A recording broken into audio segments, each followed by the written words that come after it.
ഷാർജയിൽ ഇന്ന് പുലർച്ചെയുണ്ടായ വാഹനാപകടത്തിൽ 4 പേർ മരിച്ചു. മരിച്ചവരിൽ മലയാളികളുമുണ്ടെന്നാണ് സൂചന. ബാക്കിയുള്ളവർ 2 സ്വദേശികളും ഒരു ബംഗാളിയുമാണ്. പുലർച്ചെ 2:30-ക്ക് വിമാനത്താവളം റോഡിൽ നിയന്ത്രണം വിട്ട 4-വീൽ ഡ്രൈവ് പാതയരികിൽ നിർത്തിയിട്ടിരുന്ന ട്രക്കിന് പിന്നിൽ ഇടിച്ചായിരുന്നു അപകടം. മൃതദേഹങ്ങൾ അൽ ഖാസിമി ഹോസ്പിറ്റലിലും കുവൈറ്റ് ആശുപത്രിയിലുമായി സൂക്ഷിച്ചിരിക്കുകയാണ്. അമിത വേഗമാണ് അപകടകാരണമെന്ന് ഷാർജ പോലീസിലെ ട്രാഫിക് വിഭാഗം അധികൃതർ പറഞ്ഞു.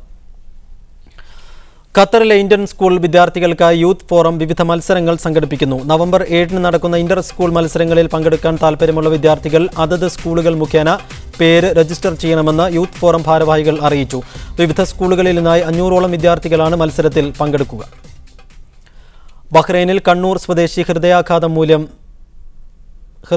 മൂലം നിര്യാതനായി. അൽ സൈമ സ്റ്റാർ ക്ലീനിംഗ് കമ്പനിയിൽ ഡ്രൈവറായി ജോലി ചെയ്യുന്ന കണ്ണൂർ ചക്കരക്കല്ല് വെള്ളച്ചാൽ മക്രേരി വീരാന്റെ വീട്ടിൽ മുഹമ്മദ് അഷ്റഫാണ് ദുറത്തുൽ ബഹ്റൈനിലെ ജോലി സ്ഥലത്ത് ഹൃദയാഘാതം മൂലം മരിച്ചത്. മൊത്തം 14 വർഷമായി ബഹ്റൈനിൽ ജോലി ചെയ്യുന്ന മുഹമ്മദ് അഷ്റഫ് 2 വർഷം മുമ്പാണ് ഈ കമ്പനിയിൽ ചേർന്നത്. മൃതദേഹം ഇന്ന് വൈകിട്ട് നാട്ടിലേക്ക് കൊണ്ടുപോയി. യശശരീരനായ പ്രശസ്ത സംഗീത സംവിധായകൻ കെ രാഘവൻ മാസ്റ്ററുടെ 1ാം ചരമവാർഷികത്തിന്റെ ഭാഗമായി ബഹ്റൈൻ പാട്ടുകൂട്ടം അനുസ്മരണ ഗാനസന്ധ്യ സംഘടിപ്പിച്ചു.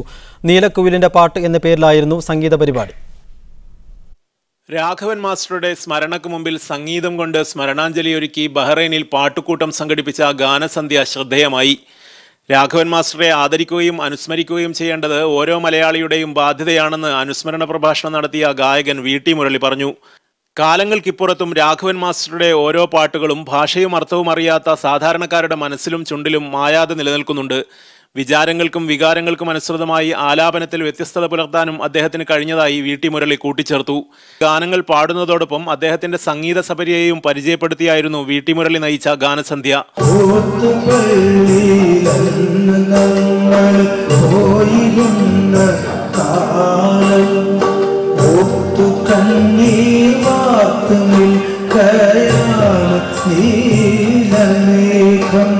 ഇ.പി. അനിൽകുമാർ, അരുൺകുമാർ, എസ്.വി. ബഷീർ, സത്യൻ തുടങ്ങിയവർ പരിപാടികൾക്ക് നേതൃത്വം നൽകി.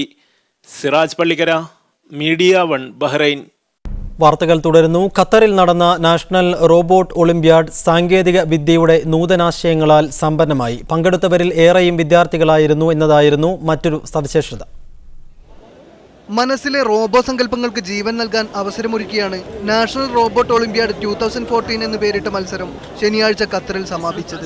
സംഘാടകർ നൽകുന്ന ടാസ്കുകൾ പൂർത്തീകരിക്കുന്ന റെഗുലർ കാറ്റഗറി, വിദ്യാർത്ഥികൾക്ക് അവരുടെ സങ്കല്പങ്ങൾക്കൊത്ത് റോബോട്ടുകൾ നിർമ്മിക്കാൻ അവസരമൊരുക്കുന്ന ഓപ്പൺ കാറ്റഗറി, ഫുട്ബോൾ കളിക്കുന്ന റോബോട്ടുകൾ നിർമ്മിക്കുന്ന ഫൈനൽ കാറ്റഗറി എന്നിങ്ങനെ 3 ഘട്ടങ്ങളിലായാണ് മത്സരങ്ങൾ നടന്നത്.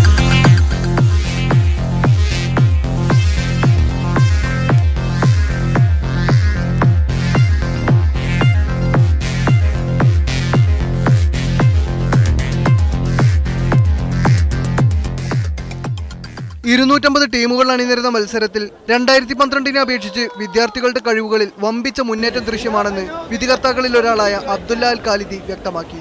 الدولة موفرة كل البوسيبيليتيز كل الاحتمالات ان الواحد ممكن يطور نفسه في اي اتجاه، هذه من اتجاه التكنولوجيا حتى من ناحية انه يتعرف على التكنولوجيا. يعني اذكر قبل احنا من 4-5 سنين كنا نشوف تحديات الروبوت يلعبون في الهاي فكنا نستغرب. മത്സരത്തിൽ വിജയിക്കുന്ന ടീമുകൾ റഷ്യയിൽ നടക്കുന്ന അന്താരാഷ്ട്ര ഫൈനൽ മത്സരത്തിൽ ഖത്തറിനെ പ്രതിനിധീകരിച്ച് പങ്കെടുക്കുമെന്ന് സംഘാടകർ വ്യക്തമാക്കി.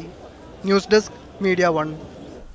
ജനിച്ച മണ്ണിൽ നിന്ന് നാടുവിടേണ്ടി വന്ന ഒരു ജനതയുടെ സംസ്കാരത്തെ പ്രകാശിപ്പിക്കുകയാണ് ജോർദാനിലെ അമ്മാനിൽ നടക്കുന്ന പലസ്തീൻ സാംസ്കാരിക പ്രദർശനം. ജോർദാനിലെ പലസ്തീൻ അഭയാർത്ഥികളുടെ കരകൗശല വസ്തുക്കളുടെയും കലകളുടെയും പ്രദർശനമാണ് ഇവിടെ നടക്കുന്നത്. ഫലസ്തീനിന്റെ പരമ്പരാഗത കരകൗശല വസ്തുക്കൾ, വസ്ത്രങ്ങൾ, ചിത്രപ്പണികൾ തുടങ്ങിയവയുടെ വിപുലമായ ശേഖരമാണ് അമ്മാനിൽ നടക്കുന്ന പ്രദർശനമേളയിലുള്ളത്. ജോർദാനിലെ ഫലസ്തീൻ അഭയാർത്ഥികൾ നിർമ്മിച്ചതാണ് ഈ വസ്തുക്കൾ. കഴിഞ്ഞ 5 വർഷമായി പ്രദർശനം നടക്കാറുണ്ട്. അഭയാർത്ഥികളായ ഫലസ്തീൻ സ്ത്രീകൾക്ക് വലിയ അവസരമാണ് ഇതൊരുക്കുന്നതെന്ന് അമ്മാനിലെ ഫലസ്തീൻ കൾച്ചറൽ സെന്റർ പ്രസിഡന്റ് സിഹാം ദിബാവ് പറഞ്ഞു. المعرض هو إنتاج لمركز التراث الفلسطيني بعمان. هذا بشغل 550 عاملة من المخيم بالتطريز. പരമ്പരാഗത വസ്ത്രങ്ങൾ അണിഞ്ഞ സ്ത്രീകളുടെ ഫലസ്തീൻ നൃത്തവും പരിപാടിയിൽ നടന്നു. നൃത്തത്തിൽ ജോർദാൻ സാംസ്കാരിക മന്ത്രി ലെന മൊങ്കയും പങ്കെടുത്തു.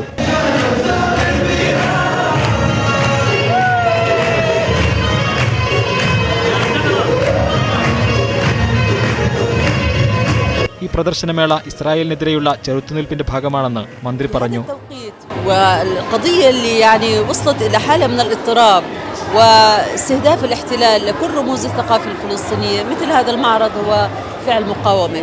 40 ലക്ഷത്തോളം പലസ്തീനികളാണ് ജോർദാനിൽ അഭയാർത്ഥികളായി കഴിയുന്നത്. News desk media 1. Palestine cinema ice of thief Oscar അവാർഡിന് നോമിനേറ്റ് ചെയ്തു. പലസ്തീനിൽ നടന്ന യഥാർത്ഥ സംഭവങ്ങളെ അബ്രപാളിയിൽ പകർത്തുന്നതാണ് നജ്വ അൽ നജാർ സംവിധാനം ചെയ്ത ഈ ചിത്രം.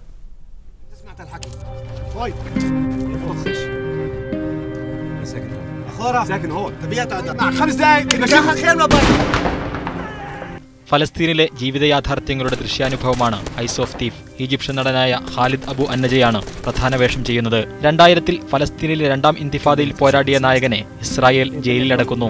10 വർഷത്തിനു ശേഷമാണ് ജയിലിൽ നിന്ന് മോചിതനായി അദ്ദേഹം വീട്ടിലെത്തുന്നത്.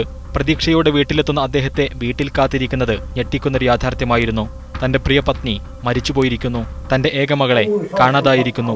പിന്നീട് തന്റെ മകളെ തേടിയുള്ള യാത്രയിലൂടെയാണ് കഥ കടന്നുപോകുന്നത്. നജ്വ അന്നജാറാണ് സിനിമയുടെ സംവിധായിക. ഇവരുടെ ആദ്യ ഫീച്ചർ ഫിലിമായ അൽ മുറുവർ റുമ്മാൻ 10ഓളം അന്താരാഷ്ട്ര അവാർഡുകൾ നേടിയിരുന്നു. 80-ലധികം അന്താരാഷ്ട്ര ചലച്ചിത്രമേളകളിൽ ഈ സിനിമ പ്രദർശിപ്പിക്കുകയും ചെയ്തു. ഓസ്കറിലേക്ക് നോമിനേറ്റ് ചെയ്തതിനാൽ ലോകത്തെങ്ങുമുള്ള ആളുകൾ തന്റെ പുതിയ സിനിമയും സ്വീകരിക്കുമെന്ന പ്രതീക്ഷയുണ്ടെന്ന് നജ്വ പറഞ്ഞു. كيف هن بيعتبروا العالم إنه الأوسكار هي أهم لقب بيجي للفيلم، يعني الترشيح للأوسكار، فهاي بتعمل باز على الفيلم، بيصير في كتير ناس بدهم يشوفوا. هلا نحن عم نتعلم كل المراحل. അൾജീരിയൻ ഗായികയായ സുആദ് അൽ മസിയും സിനിമയിൽ പ്രധാന റോൾ അഭിനയിക്കുന്നുണ്ട്. പലസ്തീനിൽ സിനിമയുടെ പ്രദർശനം കണ്ടവർ നല്ല അഭിപ്രായങ്ങളാണ് പങ്കുവച്ചത്. رسالة الفيلم الأخير بآخر دقيقتين اللي وجهها البطل كانت رائعة. بفكر كل شاب وصبية بحاجة إنه يتمعن كتير بغير. വിദേശ ഭാഷാ വിഭാഗത്തിലേക്കുള്ള മത്സരത്തിലേക്കാണ് പലസ്തീൻ സാംസ്കാരിക മന്ത്രാലയം ഐസ് ഓഫ് തീഫ് നോമിനേറ്റ് ചെയ്തത്. News desk media 1. ഇസ്രായേൽ കടന്നാക്രമണത്തിൽ തകർന്ന ഗസയിലെ പവർ പ്ലാന്റിന്റെ അറ്റകുറ്റപ്പണി നിശ്ചയിച്ചതിനേക്കാൾ നേരത്തെ പൂർത്തിയായി. ഇനി ഗസ നിവാസികൾക്ക് 8 മണിക്കൂർ ഇടവിട്ട് വൈദ്യുതി ലഭിക്കും. 140 മെഗാവാട്ട് ഉൽപ്പാദനശേഷിയുള്ള പവർ പ്ലാന്റിൽ കഴിഞ്ഞ ഞായറാഴ്ച മുതൽ 90 മെഗാവാട്ട് വൈദ്യുതി ഉൽപ്പാദനം പുനരാരംഭിച്ചു. വൈദ്യുതി ഉൽപ്പാദനം പുനരാരംഭിച്ചതോടെ തുടർച്ചയായുള്ള പവർ കട്ടിന് അറുതിയായിട്ടുണ്ട്. വൈദ്യുതി ഉൽപ്പാദനത്തിന് പരിമിതമായ അളവിലുള്ള ഇന്ധനം മാത്രമാണ് ഇപ്പോൾ പവർ പ്ലാന്റിലുള്ളത്. ഇതുപയോഗിച്ച് 3 ദിവസം പ്ലാന്റ് പ്രവർത്തിച്ചു. ഇന്ന് രാവിലെയോടെ ഇന്ധനത്തിന്റെ കുറവ് കാരണം പ്ലാന്റിന്റെ പ്രവർത്തനം നിർത്തിവെച്ചിരിക്കുകയാണ്. കൂടുതൽ ഇന്ധനം അനുവദിക്കുന്നതിനായി ഫലസ്തീൻ ഊർജ്ജ വകുപ്പിനോട് ആവശ്യപ്പെട്ടിട്ടുണ്ടെന്ന് പ്ലാന്റ് ജനറൽ മാനേജർ റഫീഖ് മലിഹ പറഞ്ഞു. بكل بساطة احنا إذا توفر الوقود فالمحطة جاهزة للعمل في أي وقت. المشكل الأساسي هو في عدم توريد. ഗസ കമ്പനി ഫോർ ജനറേറ്റിംഗ് ഇലക്ട്രിസിറ്റിക്കാണ് പ്ലാന്റിന്റെ നിയന്ത്രണം. ഇസ്രായേലിന്റെ ഷെല്ലാക്രമണത്തിൽ പ്ലാന്റിന്റെ പ്രധാന ഇന്ധന ടാങ്ക് തകർന്നിരുന്നു. ഇതിന്റെ അറ്റകുറ്റപ്പണിക്ക് 1 വർഷത്തോളം വേണ്ടിവരുമെന്നായിരുന്നു നേരത്തെ കണക്കാക്കിയിരുന്നത്. 280 മെഗാവാട്ട് വൈദ്യുതിയാണ് ഗസയിലെ ഏറ്റവും ഉയർന്ന ആവശ്യം. കടുത്ത വൈദ്യുത പ്രതിസന്ധി നേരിടുന്ന ഗസയിൽ പവർ പ്ലാന്റ് പ്രവർത്തന സജ്ജമായതോടെ ഇനി മുതൽ 8 മണിക്കൂറുകൾ ഇടവിട്ട് വൈദ്യുതി ലഭിക്കും. News desk media 1. പേർഷ്യൻ കാലിഗ്രാഫിയും പെയിന്റിങ്ങും സമന്വയിപ്പിച്ച് പുതിയ കലാസൃഷ്ടികൾ രൂപപ്പെടുത്തുകയാണ് ഇറാനിൽ നിന്നുള്ള ഈ ദമ്പതികൾ. ഓൺലൈൻ വഴി കാലിഗ്രഫി പഠിപ്പിക്കുന്ന ഇവരുടെ ശിഷ്യന്മാരായി ഇന്ത്യക്കാരടക്കം നിരവധി പേരുണ്ട്. തനത് ഇറാനിയൻ കാലിഗ്രാഫിയിൽ നൈപുണ്യം നേടിയ അഹദ് പനാഹി എന്ന കലാകാരൻ ഇപ്പോൾ ലോകത്തിന്റെ വിവിധ ഭാഗങ്ങളിൽ നിന്നായി നിരവധി ശിഷ്യന്മാരുണ്ട്. അരാമെ ജാൻ എന്ന പേരിൽ ആരംഭിച്ച ആർട്ട് ഇൻസ്റ്റിറ്റ്യൂട്ടിന് പുറമെ ഓൺലൈൻ ക്ലാസുകളിലൂടെയുമാണ് ഇദ്ദേഹം കാലിഗ്രഫി പഠിപ്പിക്കുന്നത്. വിഖ്യാത ഇറാനിയൻ സംവിധായകൻ ജാഫർ പനാഹിയുടെ കുടുംബക്കാരനാണ് അഹദ് പനാഹി. പേർഷ്യൻ ചിത്രകാരിയായ ലൈല ബഹ്റാമിയുമായുള്ള വിവാഹത്തിന് ശേഷമാണ് ഇദ്ദേഹം കാലിഗ്രഫിയും ചിത്രകലയും സമന്വയിപ്പിച്ചുള്ള പുതിയ പെയിന്റിങ്ങുകൾ നിർമ്മിച്ചു തുടങ്ങിയത്. This is the traditional painting of Iran. That name is Illumination.